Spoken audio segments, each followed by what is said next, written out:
ప్రియమైన దేవుని బిడ్డలారా, పరిశుద్ధ బైబిల్ గ్రంథము ఆదికాండము గ్రంథము 17వ అధ్యాయము 9 నుండి 14 వచనాల మధ్య దేవుడు అబ్రహాముతో నిబంధన చేసెను.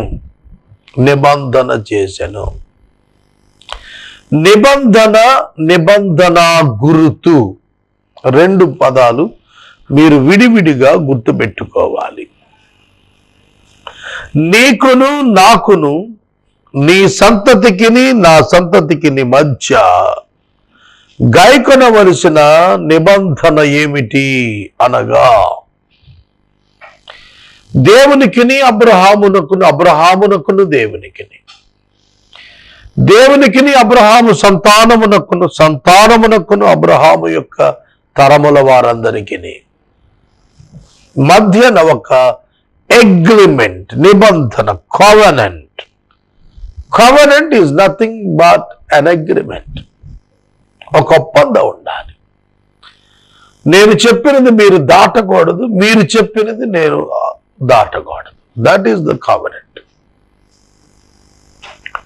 కనుక ఈ covenant ఏమిటంటే, నేను మీ దేవుడును, నేను తప్ప మీకు వేరొక దేవుడు లేడు, మీరు నా ప్రజలు. That is the covenant. కనుక మీరు నా వారు, you are my own people, you are my people, నా ప్రజలు, నా సొంత దారులు మీరు, నేను కూడా మీ దేవుణ్ణి. ఇది నిబంధన. వేరొక దేవుడు మీకుండకూడదు, వేరొక దేవుడు మీకుండకూడదు, వేరొక ప్రజ నాకు కూడా లేరు, మీరు తప్ప. కనుక ఈ నిబంధన, అబ్రహాముతో దేవుడు చేసిన ఈ నిబంధన యేసుక్రీస్తు ప్రభువు వచ్చు వరకు అమలులో ఉన్నది.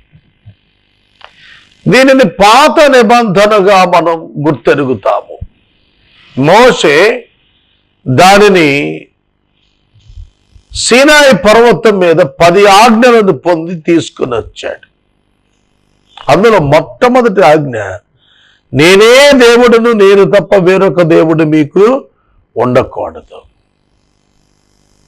విగ్రహం చేసుకోకూడదు, ఆయన నామాన్ని వ్యర్థంగా ఉచ్చరించకూడదు, విశ్రాంతి దినాన్ని పరిశుద్ధంగా ఆచరించాలి, తల్లిదండ్రులను సన్మానించాలి, నరహత్య చేయకూడదు, అబద్ధం ఆడకూడదు, దొంగలకూడదు, నీ పొరుగు వారిది ఏది ఆశించకూడదు, అన్యాయము అబద్ధపు సాక్ష్యము చెప్పకూడదు. ఇలా ఆజ్ఞలు ఇచ్చాడు. అవన్నీ ఏం జ్ఞాపకం చేస్తున్నాయంటే, covenant between God and the people of Old Testament. పాత నిబంధన ప్రజలతో, అబ్రహాముతో, అతని సంతతితో దేవుడు చేసిన నిబంధన. కనుక నిబంధనకు ఒక గురుతును ఇచ్చాడు. నిబంధనకు ఒక గురుతు లేదా ఒక సూచన లేదా ఒక గురుతు ఏమిటంటే, సున్నతి చేయించుకోవాలి. అబ్రహాము ఇంట పుట్టినవాడు, విలువబెట్టి కొనబడిన దాసుడును సున్నతి చేయించుకోవాలి. ఆ సున్నతి పొందుట వలన అబ్రహాము యొక్క సంతానము అని లోకమునకు ప్రత్యేకించబడిన వారుగా తెలుపుతుంది. అర్థమవుతున్నదా? ఫిలిస్తీయులు సున్నతి లేనివారు, సున్నతి చేయించరు, అన్యులు వాళ్ళు. యూదులు సున్నతి చేయిస్తారు. దావీదు మీకాలు కొరకు 200 ముందోళ్ళు కట్ చేసి తీసుకొచ్చాడు. అవి సున్నతి లేనివి. దావీదు గొలియాతుతో మాట్లాడుతున్నప్పుడు, సున్నతి లేని ఈ ఫిలిస్తీయుడు ఎంతటి వాడు అని అన్నాడు. అంటే నిబంధన క్రిందకు రాడు వీడు. దేవుని నిబంధన క్రిందకు వచ్చిన జనులను, ఆ దేవుణ్ణి తిరస్కరించటానికి సున్నతి లేని ఈ మనుషుడు ఎంతటి వాడు అన్నాడు దావీదు గొలియాతును ఉద్దేశించి. కాబట్టి సున్నతి వారికి బాహ్య గురుతుగా ఇవ్వబడినది. అంతరంగములోని వారి కమిట్మెంట్కి ఎక్స్టర్నల్ సైన్, బాహ్య సూచనగా సున్నతి తెలుపబడింది. ప్రజలకు సున్నతి తెలుస్తుంది, అంతరంగం తెలియదు. తెలుసునా? క్రొత్త నిబంధనలో అంతరంగమున కొత్త నిబంధన, new covenant established in the heart of the believer in new testament. External baptism, external sign is baptism for inner faith and salvation experience. రక్షణానుభవమునకు హృదయమున కలిగిన విశ్వాసమునకు బాహ్యమున సూచన ఏమనగా బాప్తిస్మము, నీటి బాప్తిస్మము. కనుక బాప్తిస్మము రక్షించదు. Coming under the covenant will save you. నిబంధన క్రిందకు ఒప్పుకొని వచ్చుట ద్వారా రక్షించబడతావు. దానికి బాహ్య సూచన బాప్తిస్మం. To get the recognition of the society, people, you need baptism. Not for the sake of salvation. You doesn't need the baptism for the sake of salvation. రక్షణకు నీకు నీటి బాప్తిస్మం అవసరం లేదు. విశ్వాసము ద్వారా కృపచేతనే నువ్వు రక్షించబడతావు. కాబట్టి దేవుడు క్రొత్త నిబంధన చేశాడు. పాత నిబంధన బాహ్య గురుతు, క్రొత్త నిబంధన అంతరంగ సున్నతి, మారు మనసు. ప్రియమైన దేవుని బిడ్డలారా, బాహ్య సున్నతి కంటికి కనపడేది పాత నిబంధన. క్రొత్త నిబంధన కంటికి కనపడనిది అంతరంగ సున్నతి. గలతీయులకు రాసిన పత్రిక 5వ అధ్యాయం. చూడుడి, మీరు సున్నతి పొందిన ఎడల క్రీస్తు వలన మీకు ప్రయోజనము ఏమీ కలుగదని పౌలను నేను మీతో చెబుతున్నాను. సున్నతి పొందుట ఎందైనను పొందకపోవుట ఎందైనను ఏమీయూ లేదు. 6వ వచనం. క్రీస్తు యేసునందున్నవాడు he doesn't need any kind of circumcision. సున్నతితో పని లేదు. యూదులు, ముస్లిమ్స్, అరబ్స్ ఈ సున్నతిని ఇప్పుడును పాటిస్తున్నారు. ఇప్పటికీ అబ్రహాముకి ఇచ్చిన వాగ్దానం చొప్పున, నిబంధన చొప్పున ఇప్పటికీ సున్నతి పాటిస్తున్నారు. సున్నతి ఎందుకు ఇవ్వబడినది? సున్నతి ఏమి తెలియచేస్తున్నది? మారు మనసును సూచిస్తున్నది సున్నతి. కనుక సున్నతి మారు మనసును సూచిస్తున్నది. సున్నతి మారు మనసును, అంతరంగములో సున్నతిని సూచిస్తున్నది. కనుక వాస్తవమున క్రీస్తు యేసునందు హృదయము మార్చబడిన అనుభవాన్ని సూచిస్తాను. హృదయము కత్తిరించబడుటను సూచిస్తాను. హృదయము నుండి వ్యర్థము తొలగించబడుటను సూచిస్తోంది సున్నతి. ఒక మార్పు, ఒక పెనుమార్పు లోకమునకు, విశ్వాసికి తెలియచేసేటువంటిదే అంతరంగ సున్నతి, మారు మనస్సు, బాప్తిస్మము. అబ్రహామును దేవుడు ఒకే దినమున అతని కుమారుడైన ఇష్మాయేలును మరియు అతని ఇంట ఉన్న పురుషులందరూ సున్నతి పొంద ఆజ్ఞాపించను. ఒకే దినమున ఇంటి వారందరూ సున్నతి పొందారు. ప్రియమైన దేవుని బిడ్డలారా, it is the outer sign, external sign. దేవుని యొక్క వాక్యములో దేవుడు నిబంధనకు విలువ ఇచ్చేటువంటి వాడు. దేవుడు నిబంధనకు విలువ ఇచ్చేటువంటి వాడు. తాను మాట ఇస్తే దాని ప్రకారం చేస్తాడు. ఆ మాట తప్పడు.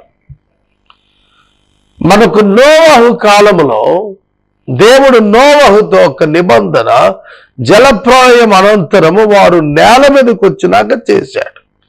ఆ నిబంధన ఏమిటో తెలిసినా, మరి ఎన్నడూను నేను భూమి మీద ఉన్న మనుషులను లోకమును నీటితో నశింపచేయను.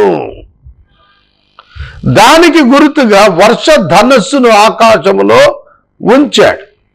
మనకు కొంచెం వర్షం వచ్చి వెలియగానే విబ్జిఆర్ అంటాం, విబ్జిఆర్ అంటాం. వర్ష ధనస్సు రంగురంగులతో కూడినటువంటి అర్ధచంద్రాకారం కనిపిస్తుంది. దాన్ని తెలుగు బైబిల్ ఇంద్రధనుస్సు అని కూడా తర్జుమాదారులు రాశారు. ఇప్పటికి వాడుకలో ఇంద్రధనుస్సు అని ఉంటుంది, అది వర్షధనస్సు అని అంటాం క్రైస్తవులం. ఇంద్ర అనే పేరు వాడకుండా క్రైస్తవులు వర్షధనస్సు అంటాం. ఆ వర్షం వచ్చినప్పుడు దేవుడు తన వాగ్దానం జ్ఞాపకం చేసుకుని ఈ విధంగా మనుషులందరినీ ప్రపంచంలో నేను నాశనం చేయనన్నాడు. ఎక్కడో ఒక చోట వరదలు వస్తే రావచ్చు, కానీ హోల్ వరల్డ్, ప్రపంచం అంతా నీటి చేత లయం కాదు. ఇక శీతోష్ణ స్థితులు అన్ని సమంగా ఉండాలని దేవుడు ఏర్పాటు చేశాడు. ఆ తరువాత మరలా తిరిగి లోకములో వెజిటేషన్ సమస్తం ఏర్పాటు చేశాడు.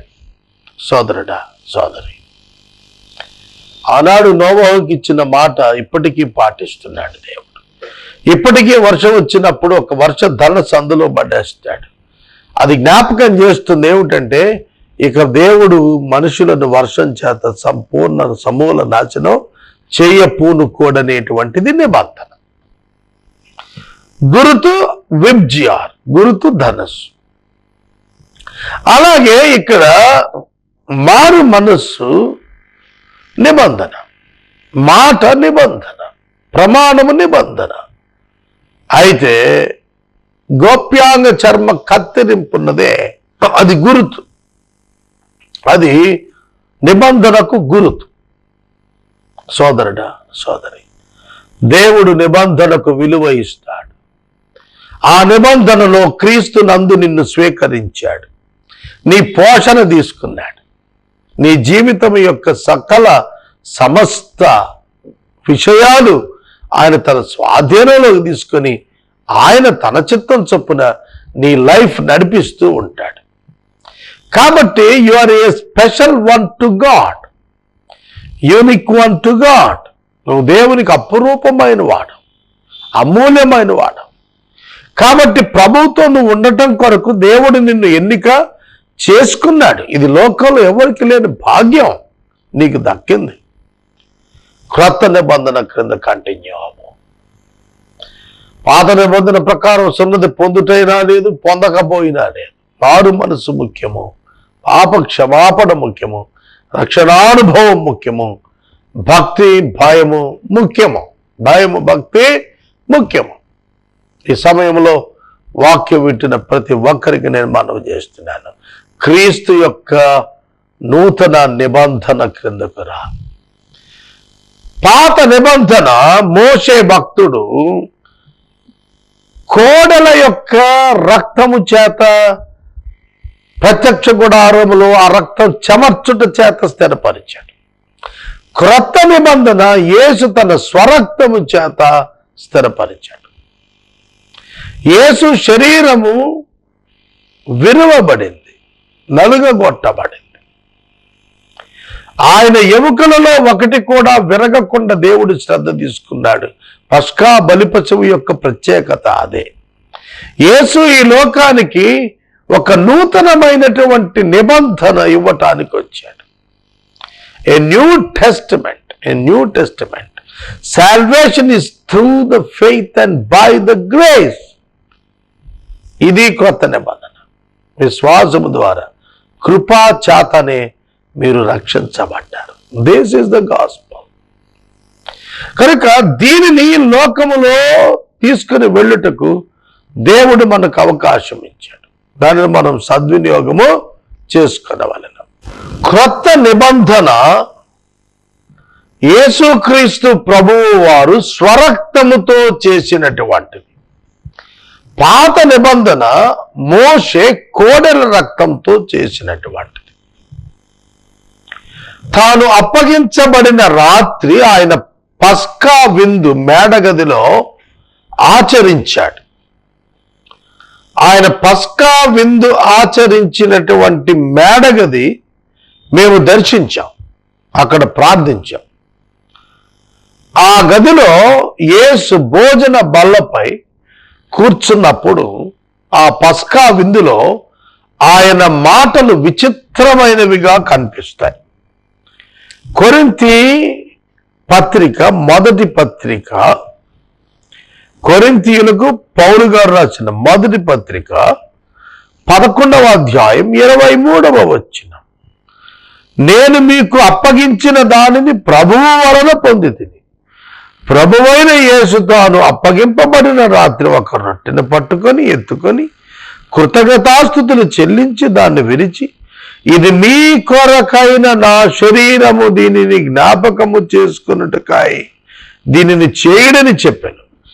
ఆ ప్రకారమే భోజనమైన పిమ్మట పాత్రను ఎత్తుకొని, ఈ పాత్ర నా రక్తము వలన అయిన క్రొత్త నిబంధన, దీనిలోనిది త్రాగినప్పుడల్లా నన్ను జ్ఞాపకము చేసుకునండి. మరియు మీరు ఈ రొట్టెను తిని ఈ పాత్రలోనిది త్రాగినప్పుడల్లా ప్రభువు వచ్చు వరకు ఆయన మరణమును ప్రచురించుదురు.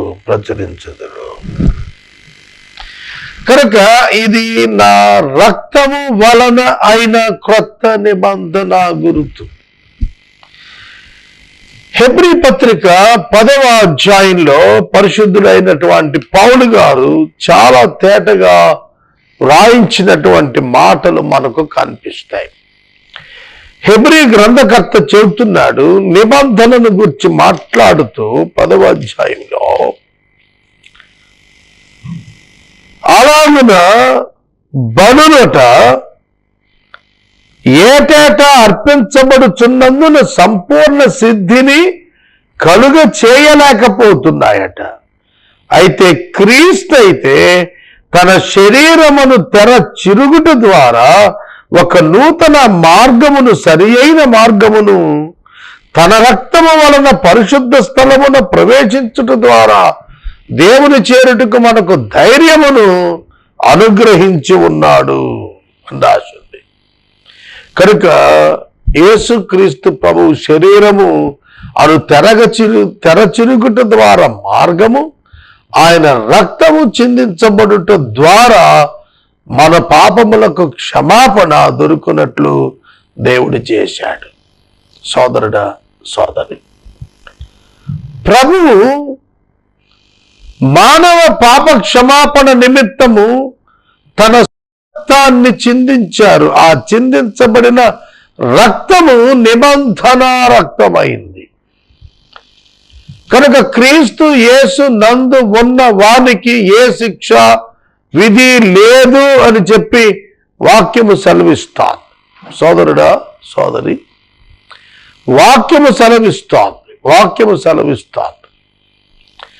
దేవుని యొక్క వాక్యము క్రీస్తు ద్వారా నిబంధనలోనికి దేవునితో ప్రవేశిస్తున్నారని తెలియచేస్తా. యేసుక్రీస్తు నందు దేవుడు మనలను తనకు కుమార్తెలుగా స్వీకరించటానికి ఆయన ఇష్టపడ్డాడు. ఎఫెసీ పత్రిక 1వ అధ్యాయము 6వ వచనము నుండి వాక్యాన్ని చదువుతున్నప్పుడు, యేసుక్రీస్తు ప్రభువు నందు దేవుడు మనలను ఏర్పాటు చేసుకున్నట్లుగా కనిపిస్తుంది. ఎట్లనగా తన ప్రియుని యందు తాను ఉచితంగా మనకు అనుగ్రహించిన తన కృపా మహిమకు కీర్తి కలుగునట్లు తన చిత్త ప్రకారమైన దయా సంకల్పం చొప్పున యేసుక్రీస్తు ద్వారా తనకు కుమారులుగా స్వీకరించుటకై మనలను ముందుగా తన కోసము నిర్ణయించుకొని తన ఎదుట నిర్దోషులము పరిశుద్ధులమై ఉండవలెనని ప్రేమ చేత క్రీస్తులో మనలను ఏర్పాటు చేసుకొనెను. It's all because of the new testament. జగత్తు పునాది వేయబడక మునిపే యేసుక్రీస్తు ప్రభువు యొక్క బలి దేవుడు ఆయన ప్రణాళికలో నిర్వర్తించాడు సర్వజ్ఞానమున. ఆ కారణము చేత క్రీస్తు యేసునందు మనలను ఆనాడే ఏర్పరచుకున్నాడు, జగత్తుకు పునాది వేయబడక మునిపే. ఈ నిబంధనలోనికి మనం ప్రవేశించాము. We are so great and privileged. Nothing but graced. కృప నొందిన వారం అయిపోయాం మనం. కృప నొందిన వారం అయ్యాము. అంతేకాక ఈ సంకల్పాన్ని బట్టి దేవుడు యేసుక్రీస్తునందు ఏకముగా భూమి మీదవి పరలోకములో ఉన్నవి సమస్తమును ఏకముగా కూర్చాడు నిబంధన ద్వారా. నిబంధన ద్వారా దేవుడు సమస్తాన్ని ఏకంగా కూర్చాడు. ఆ నిబంధన ప్రపంచవ్యాప్తంగా మానవులను ఒక తాటి మీదకు తీసుకుని వచ్చింది. క్రీస్తు ప్రభువునందు విశ్వాసం ఉంచిన వారికి ఏ శిక్షా విధి లేకుండా దేవుడు ఏర్పాటు చేశాడు. So we are under the new covenant, under the blood of Christ. మోషే ప్రోక్షించినట్లు కాదు, అహరోను ప్రోక్షించినట్లు కాదు, క్రీస్తు తన స్వరక్తము చేత ప్రోక్షించాడు. పరలోకములో తన స్వరక్తమును కనపరిచి మనకు విడుదలను ఇచ్చాడు.